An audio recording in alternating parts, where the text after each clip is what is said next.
मंडळी, सगळीकडे छान पावसाळा सुरू झालेला आहे, सगळीकडे हिरवंगार झालंय आणि अशा वातावरणात गाडी चालवायची एक वेगळीच मजा असते. पण आपल्या मजेला थोडासा प्रॉब्लेम निर्माण करते ती काचेवरती धरणारी वाफ. आणि म्हणूनच ह्या व्हिडिओमध्ये आपण हे समजून घेणार आहोत की काचेवरती जेव्हा वाफ धरते तेव्हा आपल्याला ती कशी घालवायची आहे.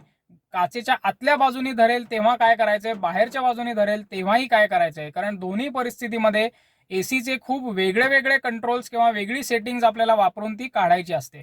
तर हा व्हिडिओ शेवटपर्यंत बघा. तुम्ही नवीन ड्रायव्हर असलात किंवा एक्सपिरियन्स ड्रायव्हर असलात तरी या व्हिडिओमध्ये मी तुमचं खूप खूप स्वागत करतो. व्हिडिओला सुरुवात करू. चला तर मग.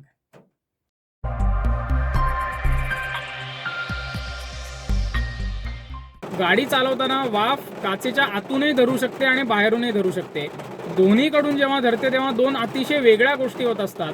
तर सर्वप्रथम आपण हे थोडंसं समजून घेऊ की नक्की काय होत असतं.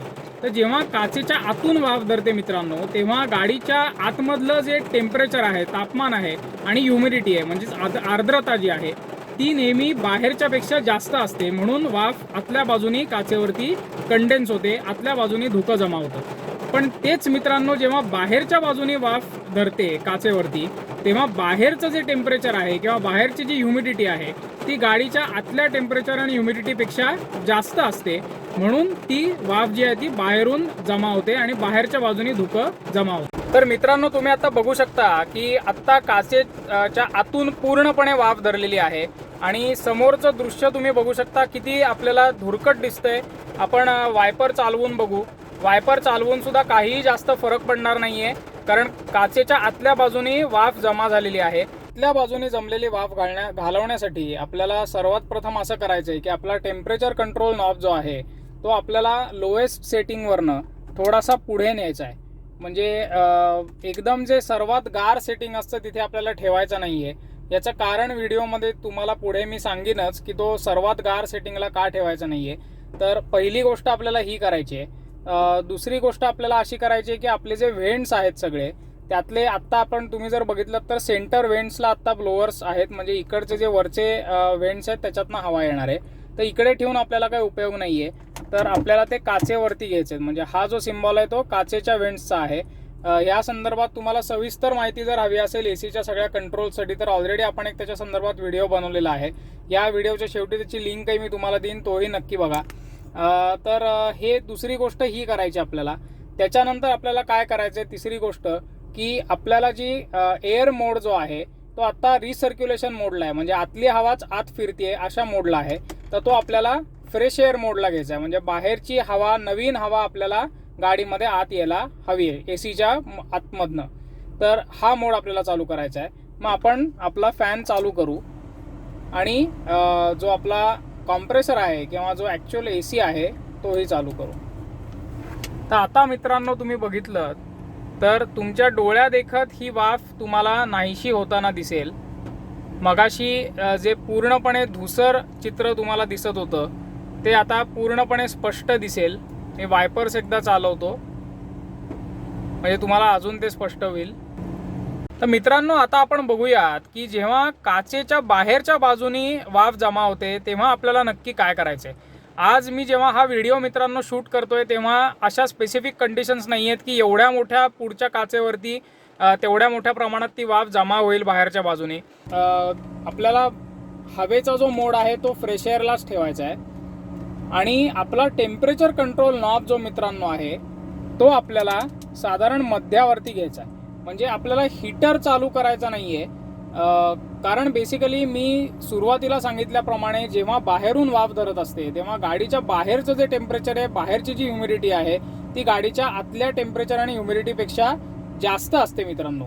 तर आपल्याला बेसिकली बाहेरून धरणारं जे धुकं आहे ते जर घालवायचं असेल तर आपल्या गाडीचं आतलं टेम्परेचर किंवा काचेच्या आतलं टेम्परेचर हे वाढवावं लागतं, कमी नाही करावं लागत. आणि हे जर आपण कमी केलं, हे जर आपण लोवेस्ट सेटिंगला ठेवलं तर बाहेरून धरणारी जी वाफ आहे ती अजून वाढेल आणि तुमचा त्रास अजून मोठा होईल.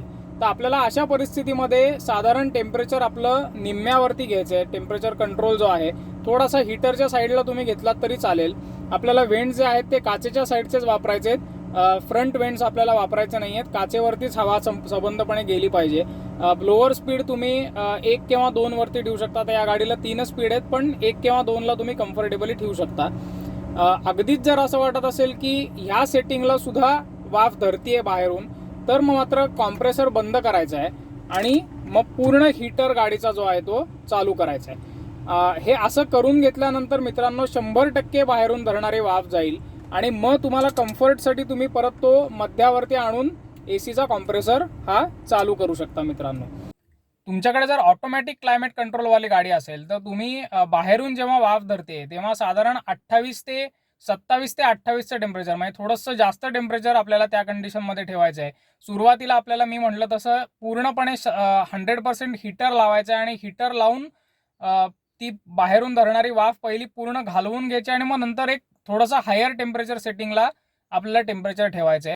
मी मगाशी म्हणलं होतं की आपल्याला जेव्हा आतून वाफ धरते तेव्हा लोएस्ट सेटिंगला किंवा सर्वात गार ची जी टेम्परेचर आहे त्याला आपल्याला ठेवायचा नाही एसी. ते ह्याच कारणासाठी, कारण जेव्हा तुम्ही सर्वात गार सेटिंगला ठेवता एसी तेव्हा असं होतं की बाहेरून वाफ धरायला लागते, कारण मग असं होतं की गाडीच्या बाहेरचं जे टेम्परेचर आहे, बाहेरची जी ह्युमिडिटी आहे ती जास्त व्हायला लागते गाडी खूप आतल्या बाजूने गार झाल्यामुळे, आणि मग मात्र बाहेरून वाफ धरायला लागते. तर असं होऊ नये म्हणून आपल्याला जेव्हा आतून वाफ धरेल तेव्हा सुद्धा आपल्याला आपलं टेम्परेचर जे आहे ते संपूर्णपणे गार सेटिंगला नाही ठेवायचं, थोडंसं वरती ठेवायचं आहे. मंडळी, आता पुढच्या काचेवरचं तर आपण बघितलं धुकं कसं घालवायचं, पण कधी कधी मागच्या काचेवर सुद्धा धुकं येतं आणि ते सुद्धा घालवायसाठी एक गाडीचं फीचर येतं. जर ते तुमच्या गाडीत असेल तर ते कसं शोधून काढायचं ते आपण बघू आणि वापरायचं कसं तेही मी तुम्हाला सांगतो. तर मित्रांनो, त्याला म्हणतात रिअर विंडो डिफॉगर, आणि ते जर तुमच्या गाडीत असेल तर अशा मागच्या काचेवरती अशा ऑरेंज कलरच्या लाईन्स तुम्हाला मित्रांनो आखलेल्या दिसतील. मित्रांनो, तर रिअर विंडो डिफॉगरचा कंट्रोल जो आहे किंवा त्याचं बटन जे आहे ते हे बटन आहे. तुम्ही बघू शकता याचा सिम्बॉल असा असतो की एक चौकोन रेक्टँगल एक दाखवलेला आहे आणि त्या रेक्टँगलमध्ये वरती जाणारे ॲरो आहेत, आणि हा जो सिम्बॉल आहे हा सगळ्या गाड्यांमध्ये कॉमन असतो जर तुमच्या गाडीमध्ये ते फीचर असेल तर.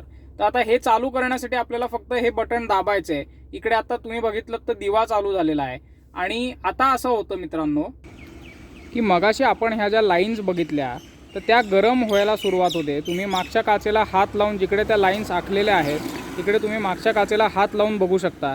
तुम्हाला जाणवेल की काच पूर्णपणे तापायला लागलेली आहे, आणि जशी जशी मित्रांनो ही काच गरम होते तसंच मागच्या काचेवरचं धुकं जे असतं ते पूर्णपणे नाहीसं होतं आणि परत काच क्लिअर होते.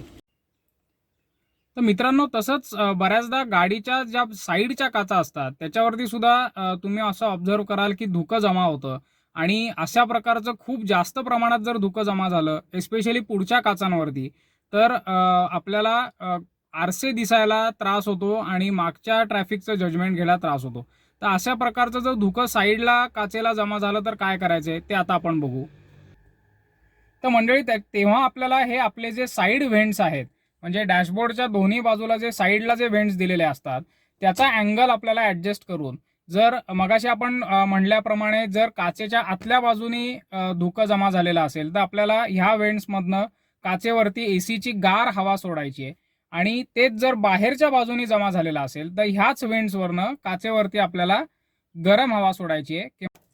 तर मित्रांनो, हा व्हिडिओ, ही माहिती तुम्ही तुमच्या सर्व मित्रमंडळींबरोबर व्हॉट्सॲपवरती नक्की शेअर करा, कारण आपण जेव्हा पावसाळ्यात फिरायला जातो तेव्हा असे अनेक अपघात होतात पावसाळ्यामध्ये रस्ता नीट न दिसल्यामुळे, आणि त्याला कारण बऱ्याचदा ही वाफ असते. तर हा व्हिडिओ तुम्हाला आवडलेला असेल तर नक्की एक लाईक द्या.